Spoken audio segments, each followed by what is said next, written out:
Humankind is just starting to take the first tentative steps beyond the cradle of Earth. How many times shall we tumble and fall as we take those steps? How many times will we decide to get up and continue? As we plan these first steps, we deal on practical questions like where should we start? And what should we take? What should we leave there and why? Consider, though, whether these questions may be better asked of another time, another place. Ask not what we should leave, but rather what our progeny should desire of us. So we endeavor to look back from our future. The year is 2069, the centennial of our first steps on the moon.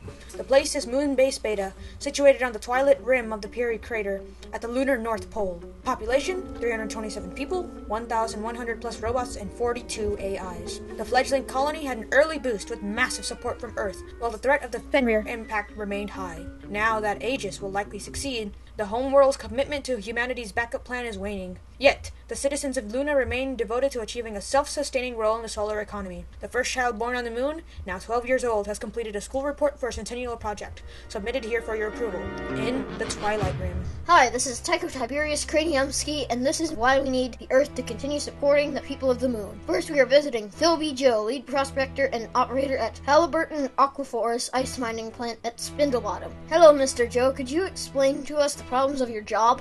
I don't have enough parts to keep the operation running. You can't expect plastic and lithium to be lying around the moon, can you? I mean, my DBMs are supposed to be self-maintaining, but that ain't the reality. I always have to compete for Earth parts. When I can't afford or find new ones, I gotta barter with the midden miners. Does that mean you're going under? Nah, we're still able to produce H2O, and we have good customers in Exxon and the Independent Farmer Co-op. But they all have their own problems with supplies. The midden miners have depleted the starter resource cache and have long since harvested all materials from the Apollo and X-Prize legacy sites. We couldn't afford to treat those sites as museums. Even Armstrong's offal was tiled into the base's radiation shield. Yuck. And now we will be interviewing Farmer Dan, who runs the food production section for Monsanto. Is it true that you have a product out that allows the colonists to grow their own food? Yes, the Grow Dome. It is a small greenhouse, and the latest version is mostly made of native lunar materials, but sales are limited due to the rarity of starter biomass. We still need more from Earth.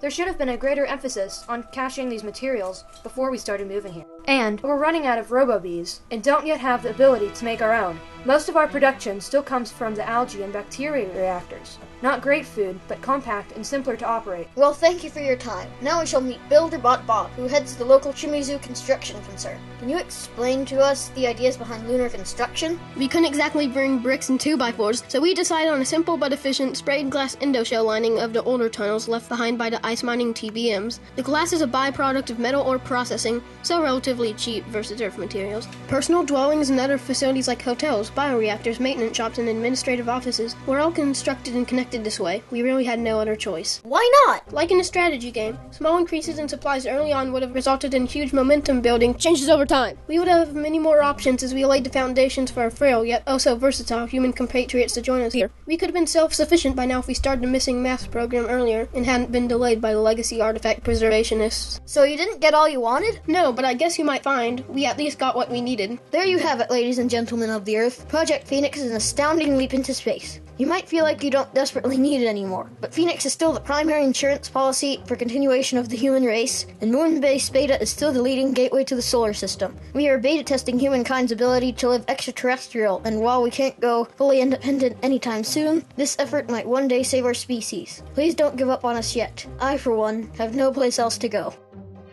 Though future colonies promise to reuse anything, we on the good Earth might choose to cast off rings of desperation. Shall we provide for this future that may never be? Or is this exercise simply an excuse to leave abandoned upon the face of the moon whatever depleted equipment was needed for this or that mission? Perhaps the future inhabitants of the moon shall be our judge.